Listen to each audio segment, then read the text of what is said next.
شہریار جب تھکا ہارا گھر واپس آیا تو لاؤنج میں ہی سب کھڑے نظر آئے۔ وہ سب کسی بات پہ پریشان نظر آ رہے تھے۔ کیا ہوا، سب خیریت؟ شہریار نے سب ان کو پریشان دیکھ کر پوچھا۔ ہاں ہاں سب خیریت ہے، بس تمہاری پھپھو کو عزت راز نہیں آتی۔ عافیہ بیگم غصے سے بولتی اپنے کمرے میں چلی گئیں، جبکہ یاور ملک سر پکڑے صوفے پر بیٹھے تھے اور اس کے چاچو بھی کسی گہری سوچ میں مبتلا لگ رہے تھے۔ آپ سب بتائیں گے کہ کیا ہوا ہے اور یہ سامان کیسا ہے؟ اس نے باپ کی طرف دیکھتے پوچھا۔ تمہاری پھپھو کو یہ سامان بھجوایا تھا، انہوں نے یہ کہہ کر سامان بھجوا دیا کہ انہیں ضرورت نہیں ہے ہماری مدد کی۔ کوئی ضرورت نہیں ہے ان کی مدد کرنے کی، اور آئندہ کوئی انہیں کچھ بھی نہیں دے گا، وہ سرد لہجے میں کہتا اپنے کمرے کی طرف بڑھ گیا۔ کمرے میں آتے ہی اس نے اپنا ماتھا مسلا اور فریش ہونے چلا گیا۔ تھوڑی ہی دیر میں وہ آرام دہ شرٹ ٹراؤزر میں باہر آیا اور اپنا لیپ ٹاپ لیے ای میل چیک کرنے لگا۔ تبھی اس کی یادداشت میں کچھ دن پہلے کی ملاقات رونما ہوئی۔ وہ کچھ دن پہلے ہی پھپھو کے گھر گیا تھا۔ ان کی مدد کی غرض سے پھپھو نے تو بہت نرمی سے بات کی، مگر پھپھو کی بیٹی نے بہت ہی بدتمیزی سے اس کے سلام کا جواب دیا۔ آپ مہربانی کر کے ہمارے گھر مت آیا کریں، اپنا یہ امیری کا روگ کسی اور پر جا کے جمائیں، ہمیں نہ آپ کی ضرورت ہے نہ آپ کی دولت کی۔ اسے فریحہ کی بدتمیزی سے کی گئی یہ بات بہت بری لگی تھی اور وہ پھر پھپھو کے گھر کبھی نہیں گیا، اور آج بھی یقیناً پھپھو کی بیٹی نے ہی یہ سامان واپس کر دیا ہوگا۔ اس نے آنکھیں میچی اور اپنی توجہ کام کی طرف مبذول کر لی۔ وجیہہ پھپھو نے لو میرج کی تھی، اس لیے شہریار کے دادا نے اسے گھر سے نکال کر اپنی جائیداد سے آگ کر دیا تھا۔ تب وہ بہت چھوٹا تھا اور اپنی پھپھو سے بہت زیادہ قریب تھا، مگر پھر ان کے جانے کے بعد وہ ان کو بہت مس کرنے لگا۔ وجیہہ نے اپنی ساری زندگی غربت میں گزار دی۔ انہیں ان کے شوہر نے پیار اور عزت کی کبھی کمی نہیں ہونے دی، مگر پھر وہ بیمار ہو گئے۔ انہیں کینسر ہوا، ڈاکٹر نے کہا تھا کہ ان کا آپریشن ہوگا، مگر وجیہہ کے پاس ان کے آپریشن کے لیے پیسے نہیں تھے، اور فریحہ بھی تب انٹر کر رہی تھی۔ وہ اس لائق نہیں تھی کہ نوکری کرتی یا کہیں سے پیسوں کا انتظام کرتی۔ تبھی وجیہہ نے فیصلہ کیا کہ وہ اپنے باپ اور بھائی کے پاس جائے گی اور ان سے اپنا حق مانگے گی جائیداد میں سے، مگر انہوں نے سنتے ہی اسے گھر سے نکال دیا اور وہ واپس خالی ہاتھ لوٹ آئی تھی۔ تبھی سے فریحہ وجیہہ بیگم کے خاندان سے نفرت کرتی تھی، اور آپریشن نہ ہونے کی وجہ سے فریحہ کا باپ وقت سے پہلے ہی مر گیا۔ تبھی سے وہ ماں بیٹی تنہا ہو گئے تھے۔ جب شہریار کے گھر والوں کو فریحہ کے باپ کی موت کا علم ہوا تو ان کو بہت افسوس ہوا، اور وہ سب وجیہہ کے گھر گئے اور انہیں ان کا حصہ دینے کا کہا، مگر وجیہہ نے انکار کر دیا کیونکہ فریحہ اب ان سے کوئی تعلق نہیں رکھنا چاہتی تھی۔ تبھی سے وہ مدد کرنے کی کوشش کرتے رہے، مگر ہر بار ہی وہ انکار کر دیتے۔ وہ کالج کے ساتھ ساتھ جاب بھی ڈھونڈنے لگی، مگر کوئی بھی اچھی جاب نہ ملی۔ وہ بھی جاب ملتی، اس کی تنخواہ بہت ہی کم دیتے، جس سے ان دونوں کا گزارا ممکن نہیں تھا۔ وہ اپنی ماں کا خیال رکھنا چاہتی تھی، ان کے لیے کچھ کرنا چاہتی تھی، مگر اس کی ہزار کوششوں کے باوجود کچھ نہیں ہو پا رہا تھا۔ وہ آج گھر سے جلدی نکل آئی تھی کالج کے لیے، مگر پھر بس کے لیٹ آنے کی وجہ سے اسے بس اسٹاپ پر انتظار کرنا پڑا۔ آپ کالج میں پڑھتی ہیں؟ وہ شرٹ اور تنگ جینز میں بالوں پہ گلاسز اٹکائے میک اپ کیے لڑکی اس سے پوچھ رہی تھی، جو سادہ سی شلوار قمیض میں سر پہ حجاب لیے بیزار سی کھڑی تھی۔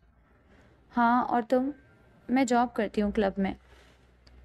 میں نے ٹرائی کیا تھا مگر کہیں کوئی اچھی جاب نہیں ملی۔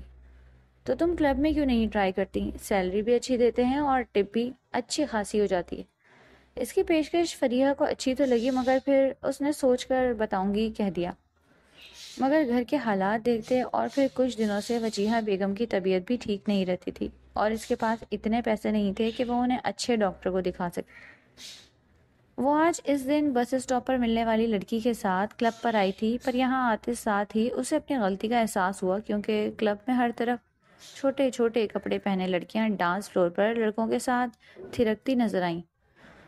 میں یہاں نوکری نہیں کر سکتی، وہ اس لڑکی سے بولتی ہی جانے لگی جب کسی بھاری چیز سے ٹکرائی۔ وہ پہلے ہی گھبرائی ہوئی تھی اور اوپر سے یہ چٹان جیسی چیز۔ اف اللہ، یہ کون سی چٹان یہاں آ گئی؟ میرا منہ، وہ کراہتی ہوئی بولی تو اس کی نظر سامنے کھڑے شہریار پر پڑی۔ وہ جس کو چٹان کہہ رہی تھی بدقسمتی سے وہ شہریار ملک تھا۔ وہ پہلے ہی اس ماحول سے گھبرائی ہوئی تھی، اوپر سے وہاں شہریار کی موجودگی اس کے احسان خطا ہوئے۔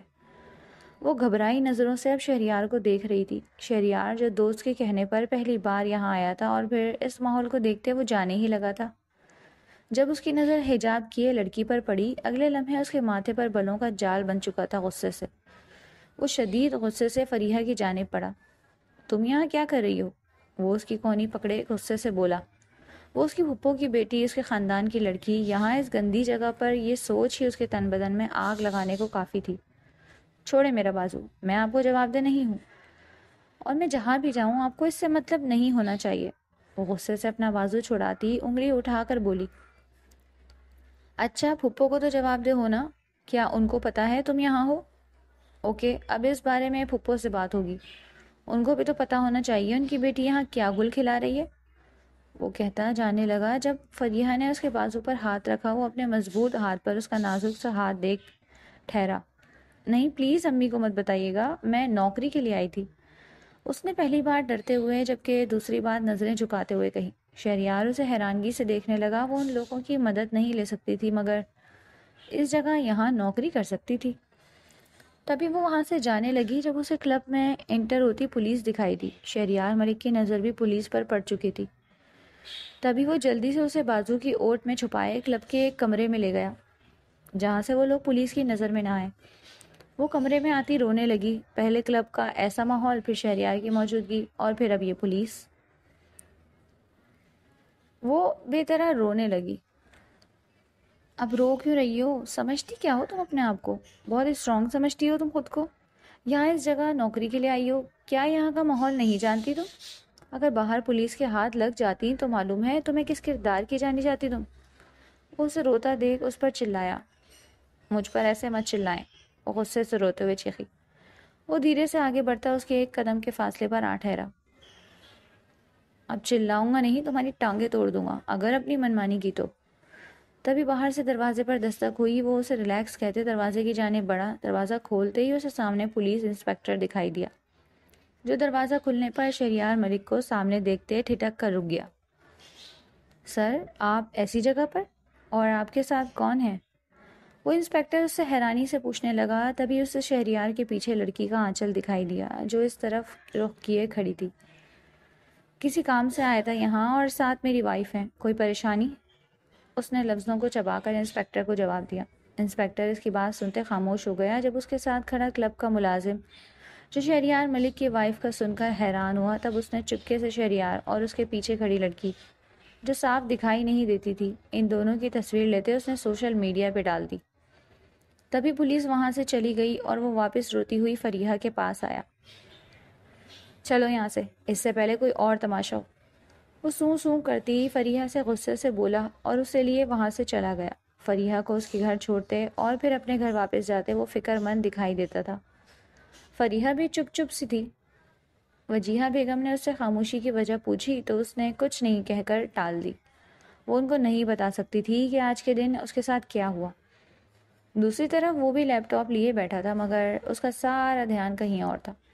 اگلی صبح وہ معمول کی طرح ہی اٹھا تھا مگر موبائل کی نوٹیفیکیشنز اور ہیش ٹیگز کی ایک بھرمار تھی جو اس کے فون کے آن کرتے ہی وارد ہوئی۔ وہ الجھن سے ایک ایک نوٹیفیکیشن کو اوپر کرنے لگا اور جیسے ہی وہ دیکھتا گیا اس کی الجھن اور ٹینشن میں اضافہ ہونے لگا، کیونکہ اس کی تصویر جو شاید کسی نے کلب کے کمرے میں بنائی تھی وہ وائرل ہو گئی تھی۔ وائرل ہونے کی وجہ سے شہریار ملک کے ساتھ وہ لڑکی تھی جو پوری طرح سے تصویر میں نہیں تھی، مگر شہریار ملک کے پیچھے رخ موڑے کھڑی لڑکی کو دیکھا جا سکتا تھا، اور اسی چیز کو میڈیا نے کافی اچھالا۔ وہ ملک کا نامور بزنس مین تھا اور یوں کلب کے کمرے میں ایک لڑکی کے ساتھ موجودگی جسے طوفان برپا کر گئی تھی۔ اس نے آنکھیں میچی۔ فریحہ کی بے وقوفی نے اسے کہاں پہنچا دیا تھا شاید وہ خود بھی نہیں جانتی تھی۔ وہ نیچے آیا تو تقریباً سبھی موجود تھے۔ شہریار، تم اس لڑکی کے ساتھ کلب میں کیا کر رہے تھے؟ اس کی سیڑھیاں اترتے ہی اس کی ماں بھاگتی ہوئی اس کے پاس آئی۔ وہ فریحہ کو پہچان گئے تھے۔ ماما، وہ بس ایک غلط فہمی ہے اور کچھ نہیں۔ تمہاری اس غلط فہمی نے میڈیا میں آگ لگا رکھی ہے، لوگ ہماری عزت پہ سوال اٹھا رہے ہیں۔ شہریار کی بات سنتے یاور ملک دھاڑے۔ میں دیکھ لوں گا، آپ فکر مت کریں، وہاں آفس گیا، وہاں بھی سب لوگ ہی اسے عجیب نظروں سے دیکھنے لگے، مگر ان سب میں اتنی ہمت نہیں تھی کہ وہ اس سے براہ راست پوچھ لیں۔ مگر یہ کسر بھی ان کی نظروں نے پوری کر دی جو اس کی طرف بار بار سوالیہ اٹھتی۔ دوسری طرف فریحہ کے گھر میں بھی یہی ٹینشن اور الجھن بھری تھی، اور جب یہ بات وجیہہ بیگم کو معلوم ہوئی تو وہ غصے سے اس سے پوچھنے لگی، تم وہاں کلب میں کیا کرنے گئی تھی؟ کیا میں نے یہی سکھایا تمہیں؟ تم یوں اپنے باپ کی عزت کلب میں جا کے رولتی پھرو؟ میں وہاں نوکری کے لیے گئی تھی، وہ منمنائی۔ نوکری؟ تمہیں نوکری کی کیا ضرورت ہے؟ ضرورت ہے امی، میں جب آپ کو بیمار دیکھتی ہوں تو لگتا ہے کہ مجھے نوکری کی ضرورت ہے، اور اسی ضرورت کے لیے میں وہاں گئی تھی۔ وہ بے بسی سے چیخ پڑی۔ اور ہاں، تمہیں شہریار نے بھی دیکھ لیا، اور اس کی تمہارے ساتھ تصویر بھی وائرل ہو گئی۔ او خدایا، میں کیا منہ دکھاؤں گی ان لوگوں کو؟ تم نے کہیں کا نہیں چھوڑا مجھے فری۔ وہ سر پکڑے بیٹھی بے بسی سے بولی۔ انہیں اپنی بیٹی کے ساتھ ساتھ اپنے بھتیجے کے لیے بھی برا لگ رہا تھا جو ان کی بیٹی کی وجہ سے آج مصیبت میں تھا۔ شام کو وہ جب گھر آیا تو اسے یاور ملک نے اسٹڈی روم میں بلایا۔ کچھ سوچا ہے تم نے کیا کرو گے؟ ابھی تک تو نہیں، مگر ہینڈل کر لوں گا۔ یاور ملک نے اپنے بیٹے کو دیکھا جو اس اسکینڈل کے بعد زیادہ ٹینس دکھائی دے رہا تھا۔ شہریار نے فریحہ کو بھی کئی کالز کی تھی مگر اس نے ایک بھی کال اٹینڈ نہیں کی۔ تم فریحہ سے شادی کر لو۔ اس کے باپ کی کہی یہ بات اس کے لیے کسی دھماکے سے کم نہ تھی۔ میں اس سے شادی کے بنا بھی یہ معاملہ ہینڈل کر سکتا ہوں ڈیڈ، ٹرسٹ می۔ کر سکتے تو اب تک کر چکے ہوتے تم، وہ غصے سے دھاڑے۔ تم اس سے شادی کرو گے اور پھر کانفرنس میں کہو گے وہ تمہاری بیوی ہے، بس اسی طرح یہ معاملہ ختم ہو سکتا ہے۔ ہماری عزت بچانے کے لیے یہی ضروری ہے۔ وہ باپ کی بات پر خاموش رہ گیا، کہیں نہ کہیں اسے بھی یہ بات مناسب لگی تھی کیونکہ اس طرح معاملہ دب سکتا تھا اور بس، ورنہ فریحہ سے اسے نفرت تھی۔ وہ بدتمیز لڑکی شہریار کو بھی بالکل پسند نہیں تھی۔ جیسا آپ چاہیں گے ویسا ہی ہوگا، وہ ان سے کہتا اسٹڈی سے باہر چلا گیا۔ پیچھے وہ کسی گہری سوچ میں گم لگ رہے تھے۔ کیا کہہ رہے تھے یاور؟ میرا بیٹا اس لڑکی سے شادی کیوں کرے گا؟ کیونکہ تمہارے بیٹے نے جو گل کھلایا ہے اس کے لیے یہی ضروری ہے کہ وہ وجیہہ کی بیٹی سے شادی کر لے۔ بیوی کے غصے سے کی گئی بات کا انہوں نے تحمل سے جواب دیا۔ کوئی اور راستہ دیکھ لے مگر یہ شادی بالکل بھی نہیں، انہوں نے جھرجھری لیتے کہا۔ کوئی راستہ نہیں ہے سوائے اس کے کہ تمہارا بیٹا وجیہہ کی بیٹی سے شادی کر لے۔ ان کی بات اور ان کا فیصلہ شہریار کی ماں کو پسند نہیں آیا تھا۔ وہ پھر شوہر کی بات سن کر خاموش ہو گئیں۔ انہیں نہ وجیہہ اچھی لگتی تھی نہ اس کی بیٹی۔ اگلے دن وہ سب وجیہہ کے گھر بیٹھے تھے۔ دیکھو وجیہہ، ہماری اور تمہاری عزت کے لیے یہی ضروری ہے کہ ان دونوں کی شادی کروا دی جائے، اور پھر معاملہ اتنا بڑھ چکا ہے میڈیا پہ کہ اس کے علاوہ کوئی اور راستہ نہیں ہے۔ جبکہ ان کی بات پر وجیہہ خاموش ہو گئی تھی، مگر جب یہ بات فریحہ کو معلوم ہوئی تو اس نے شور مچایا۔ میں اس سے شادی نہیں کروں گی، آپ منع کر دیں اپنے بھائی کو۔ وہ غصے سے بولی تھی، اسے وہ غصے والا شہریار ملک بالکل بھی اچھا نہیں لگتا تھا جو خواہ مخواہ ہی روب جھاڑتا۔ بس چپ، ایک لفظ نہیں بولو گی تم، یہ سب کچھ تمہاری وجہ سے ہو رہا ہے۔ اب تم نے کوئی بات کی تو مجھ سے بڑا کوئی نہیں ہوگا۔ وجیہہ بیگم نے اسے زور سے ڈپٹا۔ وہ دل محسوس کر رہ گئی، یہ سب کچھ جو ہو رہا تھا اسے بالکل بھی سمجھ نہیں آ رہا تھا۔ اگلے دن اس نے پریس کانفرنس رکھ لی۔ ٹیبل پر ڈھیروں مائک سجائے، ڈھیروں اینکرز اور میڈیا کے سامنے بیٹھا وہ کہہ رہا تھا۔ شہریار کے ایک جانب اس کا باپ یاور ملک جبکہ دوسری جانب اس کا بزنس پارٹنر بیٹھا تھا۔ السلام علیکم، اس نے بھاری آواز میں کہنا شروع کیا۔ آپ سب کو یہاں ایک خاص مقصد سے بلایا گیا ہے۔ میں جانتا ہوں پچھلے دنوں جو ہوا اس سے آپ کے دماغ میں بہت سارے سوالات ہوں گے، اور آج انہی کے جوابات دینے کے لیے میں یہاں موجود ہوں۔ آپ اپنی وائرل تصویر کے بارے میں کیا کہنا چاہیں گے جس میں آپ کو کلب کے کمرے میں ایک لڑکی کے ساتھ دیکھا گیا ہے؟ سامنے بیٹھے لڑکے نے سوال داغا۔ پہلی بات، وہ میرا پرسنل میٹر تھا، کسی کو بھی انٹرفیئر کی ضرورت نہیں، مگر پھر بھی کسی نے تصویر بنائی۔ اور دوسری بات، کلب کے کمرے میں اپنی بیوی کے ساتھ تھا۔ مگر اطلاعات کے مطابق آپ کی شادی نہیں ہوئی، کیا آپ نے چھپ کر شادی کی تھی؟ یہ سوال دوسرے لڑکے کی طرف سے آیا۔ میری شادی ہو چکی ہے اور آپ کو اس لیے نہیں پتا کیونکہ میں نہیں چاہتا تھا، میں شادی کو پرائیویٹ رکھنا چاہتا تھا۔ آپ کی شادی کو پرائیویٹ رکھنے کی وجہ کیا تھی؟ یا یہ کسی مقصد کے تحت چھپائی گئی؟ یہ جس بھی مقصد سے چھپائی گئی، مگر اب ولیمہ آپ لوگوں کے ساتھ ہی ہوگا۔ اس کے بعد پریس کانفرنس ختم ہو گئی. کچھ ہی دنوں میں ان کی شادی کرا دی گئی اور وہ بھی آ کر اس گھر میں آ گئی جہاں کے لوگوں سے اسے نفرت تھی. وہ کمرے میں آیا تو کمرہ گلاب اور چمیلی کے پھولوں سے مہک رہا تھا. کینڈلز کی ٹمٹماتی روشنی میں کمرے کا ماحول خوابناک لگ رہا تھا اور سیج سجائے لال دلہن کے جوڑے میں بھاری زیورات سجائے وہ بیٹھی تھی. وہ آتے ہی آرام دہ کپڑے لیتا واش روم چلا گیا اور جب واپس آیا تو وہ انہی کپڑوں کے ساتھ سو چکی تھی. ایک ہاتھ گال کے نیچے رکھے دوسرا ہاتھ پیٹ پہ رکھے وہ سو رہی تھی. وہ اسے دیکھتا سگریٹ کی ڈبی لیے بالکنی میں چلا گیا. تھوڑی دیر سگریٹ پھونکتے وہ واپس اپنے کمرے میں آ گیا اور پھر فریحہ کے پہلو سے ایک تکیہ اٹھائے وہ صوفے پہ سو گیا. دوسرے ہی دن ان کے ولیمے کی بہت بڑی تقریب تھی جس میں سب میڈیا والے اور شہریار کے دوست اور جانے مانے بزنس مین مدعو تھے. اب ان سب لوگوں کو پتا تھا کہ شہریار شادی شدہ ہے اور سوشل میڈیا پر جو اس کو ٹرول کیا جا رہا تھا وہ سب بھی بند ہو چکا تھا اور سب نے سکھ کی سانس لی. شادی سے لے کر ولیمے تک ان دونوں کی آپس میں کوئی بات نہیں ہوئی تھی کیونکہ وہ دونوں ہی اس شادی کے لیے راضی نہیں تھے. اے لڑکی، وہ کمرے میں جا رہی تھی جب عافیہ بیگم نے اسے روکا. کوئی خوش فہمی مت پال لینا، میرا بیٹا بہت جلد تمہیں چھوڑ دے گا. مجھے کوئی خوش فہمی نہیں ہے، بہتر ہے آپ یہ نصیحت اپنے بیٹے کو کریں. بدتمیز لڑکی، تمہیں کسی نے بڑوں سے بات کرنا نہیں سکھائی؟ جیسی ماں ویسی بیٹی، وہ نخوت سے کہتی جانے لگی. میری ماں کے بارے میں کچھ مت کہیے گا ورنہ میں بھول جاؤں گی کہ آپ مجھ سے بڑی ہیں. وہ غصے سے کہتی کمرے میں چلی گئی جب شہریار بھی اس کے پیچھے کمرے میں داخل ہوا. شاید اس نے ان دونوں کی باتیں سن لی تھی. کیا کہا ہے تم نے میری ماں سے؟ وہ اس کا بازو پکڑے برہمی سے بولا. میں نے ان سے کچھ نہیں کہا، صرف ان کو ان کی بات کا جواب دیا ہے.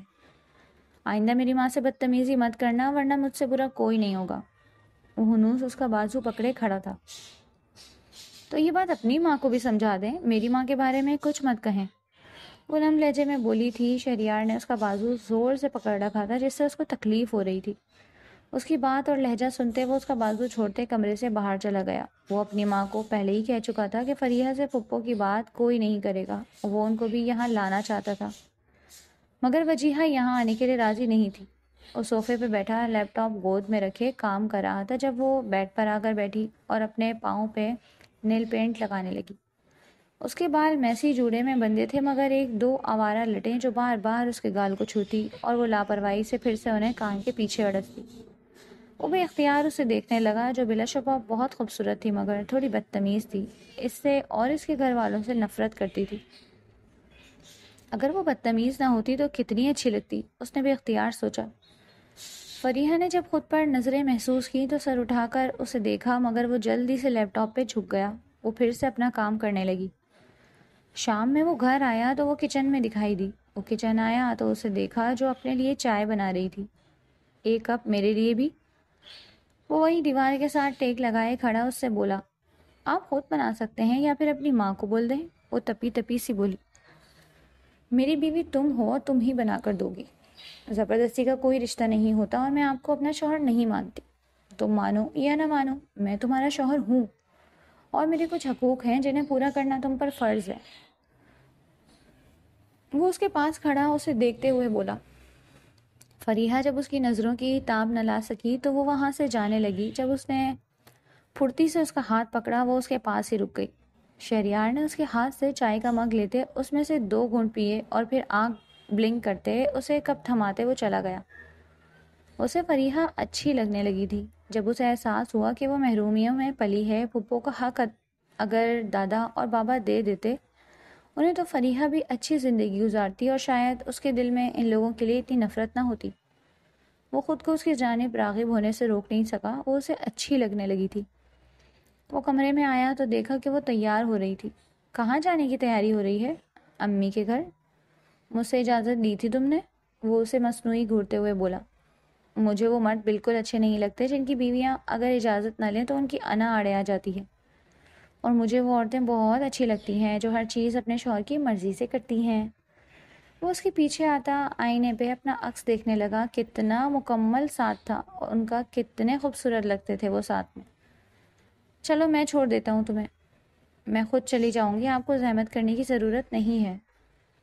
بیوی کے معاملے میں ہر مرد کو زحمت کرنی چاہیے. اس کی بات سنتی وہ آگے بڑھ گئی جبکہ وہ بھی اس کے پیچھے چلا گیا. پورے راستے میں ان دونوں کی کوئی بات نہ ہوئی تھی۔ وجیہہ بیگم کے گھر پہنچے تو وہ جلدی سے اندر کی جانب چلی گئی۔ السلام علیکم پھپھو، وہ اپنی ماں سے مل رہی تھی جب اس نے آتے ہوئے سلام کیا۔ وعلیکم السلام میرا بچہ، جیتے رہو بیٹا۔ وجیہہ بیگم نے اس کا ماتھا چومتے اسے ڈھیروں دعائیں دیں۔ وہ کھانا کھاتے چلا گیا اور وہ اپنی امی کے گھر پر ہی رہی۔ شہریار نے بھی اسے رہنے دیا تاکہ وہ کچھ دیر اپنی ماں کے ساتھ رہ سکے۔ شہریار تمہارے ساتھ کیسا ہے؟ وہ رات کو اپنے کمرے میں بیٹھی تھی جب وجیہہ بیگم اس کے پاس آتی پوچھنے لگی۔ اسے کیسا ہونا چاہیے؟ پیار تو کرتا ہے نا تم سے؟ وجیہہ بیگم کا سوال سنتے اسے شہریار کا اسے دیکھ کر کھلنا اور ان کی آنکھوں کی چمک یاد آئی۔ وہ اب بہانے بہانے سے اس سے بات کرنے کی کوشش کرتا تھا۔ شاید یہی چاہنا ہوتا ہے۔ مجھے نہیں پتا۔ تمہیں نہیں پتا تو کسے پتا ہوگا فری؟ وہ تمہارا شوہر ہے، تم اسے پیار کرو گی تو وہ بھی بدلے میں تم سے پیار کرے گا۔ اس کے بہت سارے حقوق ہیں، وہ راضی ہوگا تو خدا راضی ہوگا، یہ یاد رکھنا۔ اور اگر وہ تم سے محبت نہیں کرتا تو اسے مجبور کر دو کہ وہ تم سے پیار کرے۔ وہ اسے سمجھاتی چلی گئی مگر وہ کئی لمحے سوچوں میں الجھی رہی۔ گھر واپس آئی تو وہ تو جیسے اس کے انتظار میں بیٹھا تھا۔ میں نے بہت مس کیا تمہیں۔ کیوں؟ وہ ہاتھ باندھے اسے سوال کر گئی۔ کیونکہ تم مجھے اچھی لگنے لگی ہو۔ اس کی بات سنتے وہ چپ سی ہو گئی۔ شہریار نے اس کا ہاتھ پکڑتے اسے بیڈ پہ بٹھایا۔ دیکھو جو ہوا اسے بھول جاؤ۔ میں جانتا ہوں ہم سب نے پھپھو اور تمہارے ساتھ بہت غلط کیا، ہم اپنی غلطی کے لیے شرمندہ ہیں۔ کیا تم مجھے اس کے لیے معاف نہیں کر سکتی؟ کیا ہم اپنی زندگی کی ایک نئی شروعات نہیں کر سکتے؟ میں تم سے بہت محبت کرنے لگا ہوں اور میں جانتا ہوں تم بھی محبت کرتی ہو مگر کہنے سے ڈرتی ہو۔ میں آپ سے محبت نہیں کرتی۔ جھوٹ، یہی بات میری آنکھوں میں دیکھ کر کہو۔ وہ اپنا ہاتھ چھڑا کر کمرے سے چلی گئی اور وہ ایک ہفتے کے لیے پیرس چلا گیا بزنس میٹنگ کے لیے۔ اس نے وہاں جا کر کوئی بھی کال خود سے نہیں کی، یہ سوچ کر کہ وہ خود کرے گی، مگر وہ بھی اسی کے انتظار میں بیٹھی تھی کہ وہ اس کے لیے کال کرے گا۔ مگر 4 دن گزر گئے، اس کی کوئی کال نہیں آئی، مگر پھر ایک ہفتے بعد وہ خود واپس آ گیا۔ آج وہ واپس آنے والا تھا مگر وہ ابھی تک اس کی واپسی کے لیے خود کو تیار نہیں کر سکی تھی۔ یہ ایک ہفتہ کیسے گزرا تھا صرف وہی جانتی تھی۔ کمرے کی ہر ایک چیز اس کی یاد دلاتی۔ آئینے کے سامنے آتی تو اسے اپنے ساتھ اس کا عکس بھی دکھائی دیتا۔ بیڈ پہ بیٹھتی تو اسے وہ سامنے صوفے پہ کام کرتا اور کبھی اسے تکتا دکھائی دیتا۔ تیار ہوتی تو وہ اسے سراہتا ہوا اس کی تعریف کرتا دکھائی دیتا۔ اس نے بہت انتظار کیا کہ وہ کال کرے گا مگر شاید وہ خود بھی اسی انتظار میں تھا۔ وہ اپنے کمرے میں آئینے کے سامنے کھڑی تھی جب کلک کی آواز کے ساتھ دروازہ کھلا اور وہ اندر داخل ہوا۔ وہ خواہ مخواہ ہی پزل ہوتی چیزوں کو الٹ پلٹ کرنے لگی۔ اس کے ہاتھ کانپنے لگے تھے اور دل زور سے دھڑکنے لگا۔ وہ اس کے پیچھے آ کھڑا ہوا۔ آئینے میں ایک بار پھر ان دونوں کا عکس ابھرا۔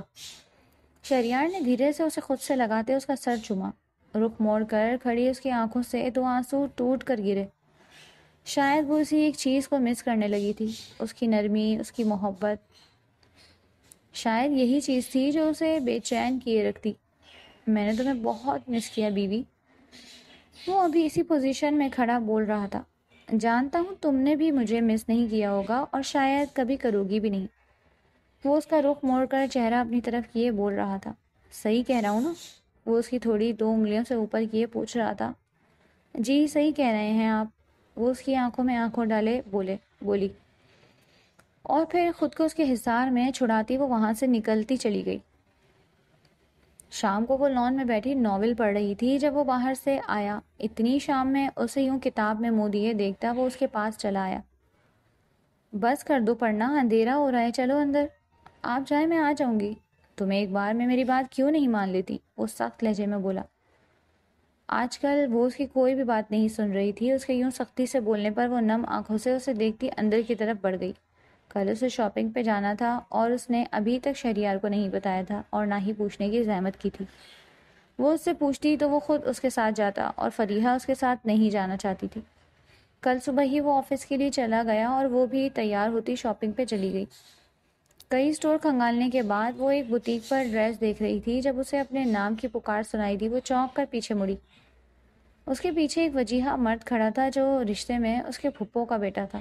وہ آنکھوں میں شناسائی رمق لیے اسے تک رہا تھا۔ اسے دیکھتے فریحہ کو حیرت ہوئی۔ احسن بھائی، آپ یہاں؟ وہ اس کی یہاں موجودگی پر سوالیہ دیکھنے لگی۔ او ہاں، میں کسی کام سے آیا تھا، تم اکیلی آئی ہو؟ جی میں ڈرائیور کے ساتھ آئی تھی۔ چلیں کافی پیتے ہیں ساتھ میں۔ اس کی بات پر وہ الجھ گئی، سمجھ میں نہیں آیا اسے ہاں کرے یا نہ۔ پلیز۔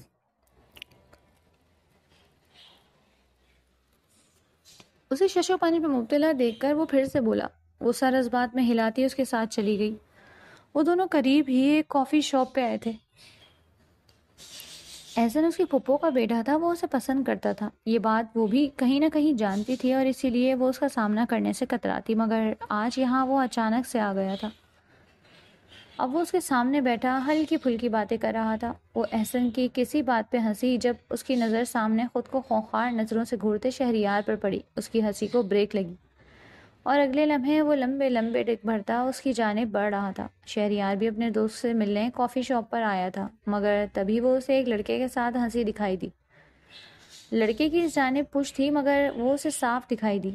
اس کی رگوں میں شرارے سے دوڑنے لگے۔ وہ اس کے سامنے کسی اور مرد کے ساتھ بیٹھی ہنس رہی تھی۔ شہریار کی آنکھیں جلنے لگیں اور غصے سے گردن کی رگیں پھولنے لگی تھی۔ وہ غصے سے لمبے لمبے ڈگ بڑھتا اس کی جانب بڑھا، وہ بھی اسے دیکھ چکی تھی۔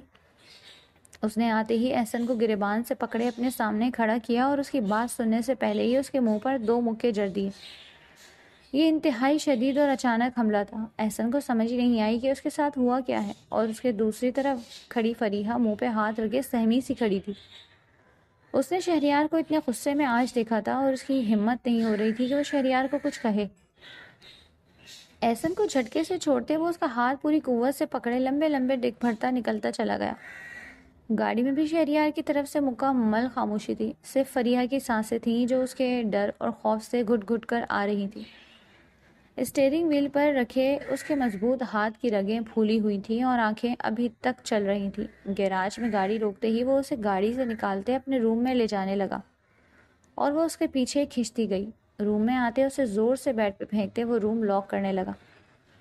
کیا کر رہی تھی تم وہاں؟ اور وہ کون تھا تمہارے ساتھ؟ تمہاری ہمت کیسے ہوئی میرے ساتھ بے وفائی کرنے کی؟ وہ اس کی تھوڑی دبوچے غصے سے پوچھ رہا تھا۔ وہ اس کے ساتھ سیدھے منہ بات نہ کرتی اور غیر مرد کے ساتھ وہ ہنس رہی تھی، یہی بات اس کی سوچنے سمجھنے کی صلاحیت ختم کر رہی تھی۔ میں نے آپ کے ساتھ کوئی بے وفائی نہیں کی، وہ کھڑی ہوتی ہمت سے بولی۔ جب اس نے کچھ غلط نہیں کیا تھا تو وہ ڈرے کیوں؟ اپنی بکواس بند کرو، آئندہ تم مجھے اس کے گھر کے باہر دکھائی دی تو ٹانگیں توڑ کے ہاتھ میں دے دوں گا، سمجھی؟ فریحہ کی بات سنتے وہ دھاڑا۔ آپ میرے ساتھ ایسا نہیں کر سکتے، وہ صرف میرا کزن تھا اور کچھ نہیں، وہ جانے لگا جب وہ اونچی آواز سے چیخی۔ تمہارے اس کزن کو بھی دیکھ لوں گا جس نے شہریار ملک کی عزت پہ غلط نگاہ ڈالی۔ وہ اس کی آنکھوں میں آنکھیں ڈالے غرایا اور پھر ایک لمحے کی دیر کیے وہ کمرے سے باہر چلا گیا۔ پیچھے وہ بے بسی سے بیڈ پہ اوندھے منہ گری۔ وہ کافی دیر تک سوتی رہی، روتے روتے وہ سو گئی تھی۔ اب اٹھی تو رات کافی ہو چکی تھی اور ابھی تک شہریار واپس نہیں آیا تھا۔ وہ کمرے سے باہر چلی گئی، باہر لان میں کچھ دیر چہل قدمی کی۔ اس کا دل گھبرا رہا تھا اور کمرے میں اسے گھٹن کا احساس ہوا، تبھی وہ لان میں ہلکی ہوا کے سنگ چہل قدمی کرنے لگی۔ بہت دیر ہو گئی مگر وہ پھر بھی نہیں آیا تو وہ تھک ہار کر کمرے میں واپس آ گئی۔ وہ شہریار سے بات کرنا چاہتی تھی، اسے بتانا چاہتی تھی کہ اس نے بے وفائی نہیں کی، مگر وہ اب تک نہیں آیا تھا۔ رات کے 1:30 بج رہے تھے جب وہ کمرے میں آیا۔ وہ جو اس کے انتظار میں بیٹھی تھی جلدی سے اس کی طرف بڑھی۔ شہریار میری بات سنیں۔ وہ جو سمجھا تھا کہ وہ اس وقت سو رہی ہوگی، اسے جاگتے دیکھ وہ طنزیہ بولا، تمہارے عاشق کو کچھ نہیں کہا میں نے، ڈونٹ وری، وہ میرا عاشق نہیں ہے۔ اچھا تو کس خوشی میں اس کے سنگ ہنس رہی تھی تم؟ مجھ سے تو کبھی تم نے ایسے بات نہیں کی جسے اس سے کر رہی تھی۔ کیا رشتہ ہے تمہارا اس سے؟ ہاں؟ وہ اس کا بازو پکڑے غرایا۔ وہ میرا کزن ہے اور وہ مجھے شاپنگ مال میں ملا تھا۔ کتنے جھوٹ بولو گی تم؟ میں سچ بول رہی ہوں۔ کیوں یقین کروں میں تمہارا؟ ہاں؟ جو لڑکی اپنے شوہر سے سیدھے منہ بات نہیں کرتی اس کا یقین کروں؟ جو لڑکی غیر مرد کے سنگ ہنستی ہے اس کا یقین کروں میں؟ وہ میرے بھائی جیسے ہیں، وہ روتے ہوئے بولی۔ تمہارا وہ بھائی جیسا تم سے شادی کے خواب سجائے بیٹھے ہیں؟ اس کی بات پر وہ حیرانگی سے اسے دیکھنے لگی۔ بولو، جانتی تھی نا تم؟ اس کا بازو جھنجھوڑ کر پوچھ رہا تھا اور پھر اسے خاموشی سے سکتے دیکھ وہ اس کا بازو چھوڑتا چلا گیا۔ 2-3 دن سے ان دونوں کے درمیان کوئی بات نہیں تھی اور وہ بس یہی چاہتی تھی کہ شہریار اس کے ساتھ نرمی سے بات کرے۔ بالکل پہلے کی طرح ہو جائے، مگر شہریار اب اس سے بات نہیں کرتا تھا، وہ زیادہ تر اسے اگنور ہی کرتا تھا۔ وہ صبح آفس کے لیے تیار ہو رہا تھا جب وہ اس کا ناشتہ کمرے میں ہی لے آئی۔ ناشتہ کر لیں، ٹھنڈا ہو جائے گا۔ اس کے لیے تم اپنے اس کزن کو بلا لو، مجھ پہ اتنی مہربان بننے کی ضرورت نہیں ہے تمہیں۔ مجھ سے ناراضگی ایک طرف، مگر ناشتہ تو کر کے جائیں۔ ناراضگی؟ میں تمہاری شکل نہیں دیکھنا چاہتا۔ وہ غصے سے بولتا چلا گیا اور پیچھے وہ نم آنکھوں سے اسے تکتی رہ گئی۔ وہ بارہا کوشش کر چکی تھی اسے منانے کی، مگر وہ اب تک اس سے غصہ تھا۔ اس نے غلطی کی تھی، مگر اس غلطی کی سزا وہ اسے یوں دے گا، یہ اس نے کبھی نہیں سوچا تھا۔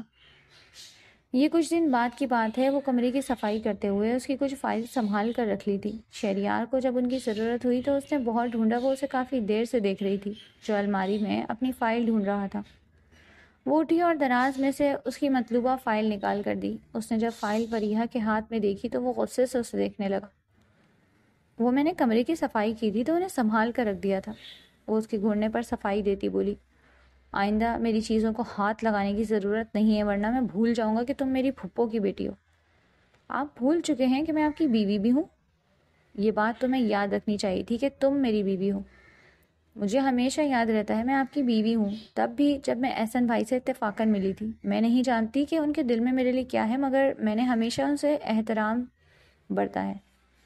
میں نے آپ کے ساتھ کوئی بے وفائی نہیں کی، وہ روتے ہوئے بولی۔ شہریار کی اتنی دن کی بے رخی نے اسے کملا کر رکھ دیا تھا۔ وہ اداس اور بے چین رہنے لگی تھی، مگر اس کی کوئی بات نہ سننے کی، جیسے شہریار نے قسم کھا رکھی تھی۔ وہ آفس سے آیا تھا اپنی ایک ضروری فائل لینے، اور اب وہ میٹنگ سے فارغ ہو کر اپنے آفس میں بیٹھا جب اس کے ذہن میں فریحہ کی کئی باتیں گونجی۔ وہ بلا وجہ ہی اسے سوچنے لگا۔ وہ اسے اچھی لگنے لگی تھی، مگر اچانک اسے کسی اور مرد کے ساتھ دیکھنا شہریار سے بالکل بھی برداشت نہیں ہوا، اور وہ اب تک اس چیز کے لیے فریحہ کو معاف نہ کر سکا۔ صبح سے سب گھر والے کہیں گئے ہوئے تھے اور اب رات کے 8 بج رہے تھے۔ شہریار کے واپس آنے کے ٹائم تک اس نے ہر چیز شہریار کی پسند کی بنائی تھی۔ اس نے مختلف کھانے کی چیزوں سے پوری ٹیبل سجا رکھی تھی، اور خود بھی ہلکا لال پیروں کو چھوتا فراک پہنے وہ ہلکے سے میک اپ کے ساتھ بہت پیاری لگ رہی تھی۔ اس نے کافی دیر شہریار کا انتظار کیا، مگر جب وہ نہیں آیا تو ٹیبل کے گرد ایک کرسی پہ بیٹھ گئی، مگر بہت زیادہ تھکن کی وجہ سے اسے وہیں نیند آ گئی۔ وہ ٹیبل پہ دونوں ہاتھوں پہ سر ٹکائے سو رہی تھی۔ گاڑی کے ہارن پہ اس کی آنکھ کھلی اور اس نے شہریار کو گھر کے اندر داخل ہوتے دیکھا۔ وہ جلدی سے اس کی طرف بڑھی۔ کھانا کھا لیں، میں نے آپ کے لیے بنایا تھا۔ میں کھا کر آیا ہوں، وہ بے رخی سے جواب دیتا جانے لگا۔ آپ ایسا کیسے کر سکتے ہیں میرے ساتھ؟ میں نے پوری شام کھڑے ہو کر یہ سب کچھ خود بنایا ہے، اور آپ نے ایک نظر دیکھا بھی نہیں۔ کیا یہ سب مجھ سے پوچھ کر کیا تم نے؟ میں نے یہ آپ کے لیے کیا تھا۔ تمہیں میرے لیے اتنا سب کرنے کی ضرورت نہیں ہے، وہ اسے سرد لہجے میں کہتا کمرے سے چلا گیا۔ وہ بے بسی سے اس کھانے سے بھری ٹیبل کو دیکھنے لگی جس نے محنت سے اس کے لیے سجائی تھی، اور اس نے ایک نظر نہیں ڈالی۔ آج وہ لال رنگ کی ساڑی پہنے، لال ہی لپسٹک لگائے اس کے انتظار میں کھڑی تھی۔ پورا کمرہ فریش لال گلاب سے مہک رہا تھا۔ چھوٹی چھوٹی خوبصورت کینڈلز کمرے کے ماحول کو خوابناک بنا رہی تھی، اور کمرے کو لال غباروں سے بھی سجایا گیا تھا۔ جب وہ کمرے میں داخل ہوا تو سجا ہوا کمرہ دیکھ کر حیران ہوا، مگر پھر اس کی نظر فریحہ پر پڑی، جو لال ساڑی پہنے بالوں کو کھلا چھوڑے جیسے اس کے لیے ہی سجی سنوری کھڑی تھی۔ اس نے فریحہ کو کبھی اتنا خوبصورت نہیں دیکھا، یہ شاید آج وہ دل سے تیار ہوئی تھی۔ وہ ایک لمحے میں بھول گیا تھا کہ وہ اتنے دن سے فریحہ سے ناراض تھا۔ اسے نظر آیا تو صرف یہ کہ اس کے سامنے وہ کھڑی تھی۔ اس کی آنکھوں میں شہریار کو اپنے لیے صرف محبت دکھائی دی۔ وہ قدم قدم چلتی اس کے پاس آئی اور پھر اس کے گرد اپنی باہوں کا حصار ڈالے اس کے کندھے پر سر رکھے وہ ہولے سے بولی، میں آپ سے بہت محبت کرتی ہوں۔ آپ کی ناراضگی نے مجھے بہت تکلیف دی۔ آئی ایم سوری، پلیز مجھے میری نادانیوں کے لیے معاف کر دیں۔ وہ روتے ہوئے اس سے بولنے لگی، جو اس کے یوں اتنے قریب ہونے پر شل سا کھڑا تھا۔ شہریار نے دھیرے سے اس کے گرد بازو پھیلائے اور پھر اس کی بات سنتے اسے خود سے الگ کیا۔ انگلی کے پوروں سے اس کے گال صاف کیے اور پھر اس کے گال پہ ہاتھ رکھے اس کے ماتھے پہ بوسہ دیا۔ وہ دونوں ایک دوسرے میں گم پیار کے سنگ چل پڑے۔ فریحہ کو ڈاکٹرز نے خوشخبری سنائی تھی کہ وہ ماں بننے والی ہے۔ یہ خوشی شہریار کے لیے بہت بڑی خوشخبری تھی۔ عافیہ بیگم بھی اب فریحہ سے خوش تھیں، کیونکہ ان کا بیٹا فریحہ کے سنگ خوش تھا۔ اور وہ اپنے بیٹے کی خوشی خراب نہیں کرنا چاہتی تھی۔ فریہ اور شہریار کا بیٹا ان کے گھر کی رونق تھا، جیسے وہ سب کا دل عزیز تھا۔ اس بچے کے دم سے روشنی سی بھر گئی۔ گھر میں وہ سب ایک دوسرے کے سنگ بہت خوش تھے۔